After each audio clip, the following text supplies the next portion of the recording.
Hello guys, this is a quick review on the Xiaomi Mi A1. So let's start with the boot up.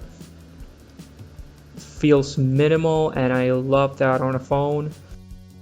The only thing I could say about this phone design wise is that it is slippery. Very slippery. It's like a bar of soap. So until I got this thing a cover, I was absolutely terrified I will drop it. But once you have your cover with it, I think it's fine, and it's not a major deal. So going through with the boot up, you can see it's an Android 1. That means it's made hand in hand with the Google. That also means stock Android. It also means Android Oreo for 2018. It's supposed to come in February, so I'm very excited about that. The boot up time is maybe it could be kind of lengthy for you. It depends on what phone you're using. I've seen it takes a little more while than something like the iPhone X, for example, but it's supposed to get faster with the Oreo update, so I'm very excited. I'm looking forward to it. The first thing you notice about the Xiaomi Mi A1 is that on the back of the cell phone you have the capacitive fingerprint scanner. Works really quick, like a charm, and it only takes like half a second to get your phone open, so pretty much a thumbs up for that.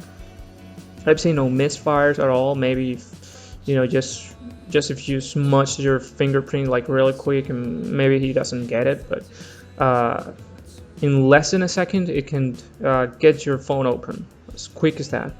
Talking about speed, it is really quick for being a Snapdragon 625. I heard it's not the best of the line, of course, but it goes really well with this phone.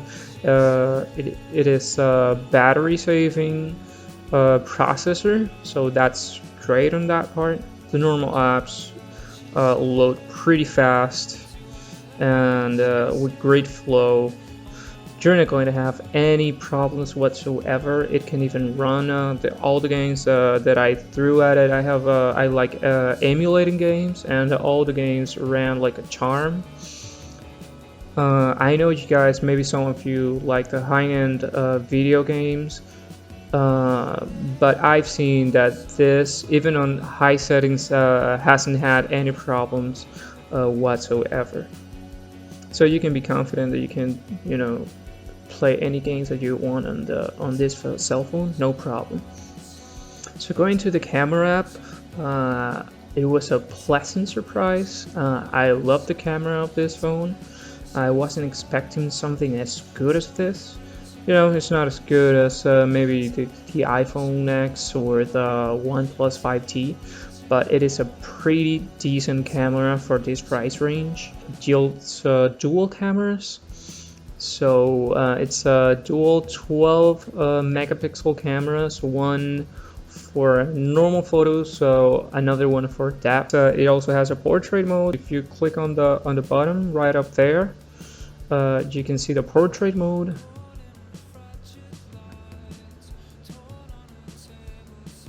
Where the algorithm does all the work.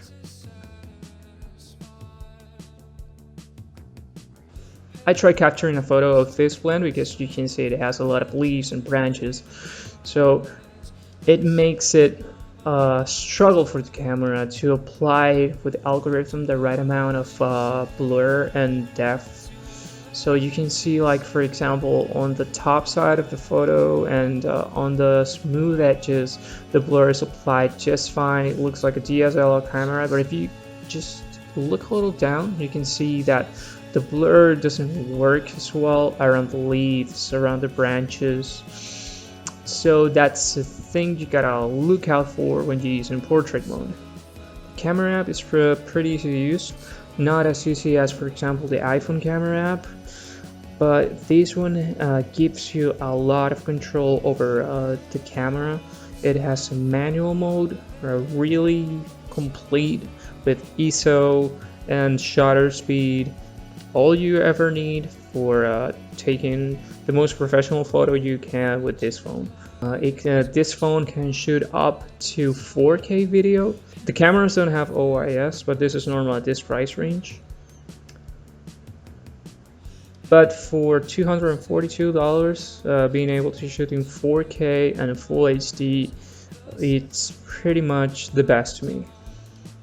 It's good to know that the Xiaomi Mi A1 comes with a USB Type-C connector, so that means faster connectivity, faster recharging. Actually, mine just took an hour and a half, give or take, to get to 100% of charge.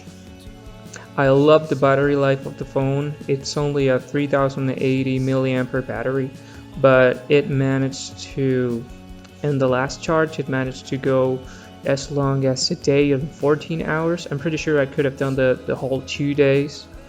I guess it's because it's stock Android and it can manage the battery life better than with a theme on it.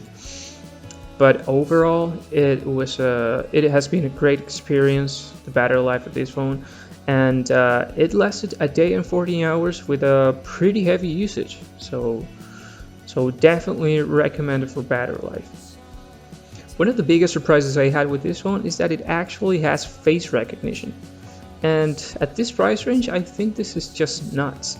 And it's a really good feature as well. I mean, it's pretty well done, it's pretty fast, it works like a charm. So let me show you really quick how it's done. You get into the settings, go into security, and click on Trusted Face. Prompts you to show your face so it can scan you. I kinda don't like using this feature that much because it, for me, is not that secure. I prefer just using the fingerprint scanner, but for the kind of people that want the face scan, it is a great app. It's a great feature and it's very well done. At first glance, it appears that it doesn't work, but when you just hit the power button and you see the home screen, you can see like actually the phone is unlocked. I just didn't realize because I'm an idiot. So I was pretty new to this feature, so I didn't quite know how to do it, and I was just looking at the lock and it doesn't look like it's really unlocked. I'm guessing I'm just short-sighted, but it was unlocked. And if you click on the lock, it manually locks down, so you have to use your fingerprint scanner in order to unlock it. But once I got used to it, I realized it was actually unlocked. It's a pretty simple feature to use. It works, for me, if you ask me, it works just as good as maybe the iPhone X and maybe better. I had absolutely no problems with face recognition with this phone, so definitely a thumbs up. Another interesting feature this phone has is what you will know as 3D touch, but without the need of pressing onto the screen like on the iPhone 6s and up. This while long pressing on the apps icon shows a context menu if the app is capable of doing so. If not, it'll enter into range mode. It's a great touch from Android nonetheless. Going to the display, you can see it's a pretty good display. It's really bright. Maybe it doesn't have like the vivid colors that the iPhone X or the Samsung S8 have, but it manages pretty well. It's not an OLED, it's an LCD screen. The angles look really well on the phone. On sunlight, it works pretty good as well. Okay, so let's look for a video here so I can show you how cool this display looks. For media consumption, I think this phone works amazing. Colors look great. Angle doesn't affect the image, and the sound of this phone is amazing. It blasts. I don't know if you can hear it right now, but it is like so loud. You could just throw a party and only use this phone and it will be a great party. So for media consumption, I definitely give a thumbs up to this phone. Maybe no 5/5, but definitely 4 out of 5. It's a great phone for media consumption. I'd be looking at a lot of videos on the future on this phone.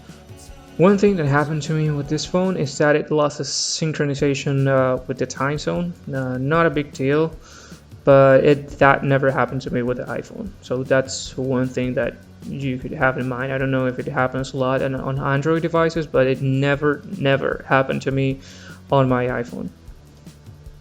Actually, I wasn't really, being an iOS user, I wasn't really used to the interface. The interface is a little more complicated. Let's say, I wouldn't say complicated. Maybe I would say,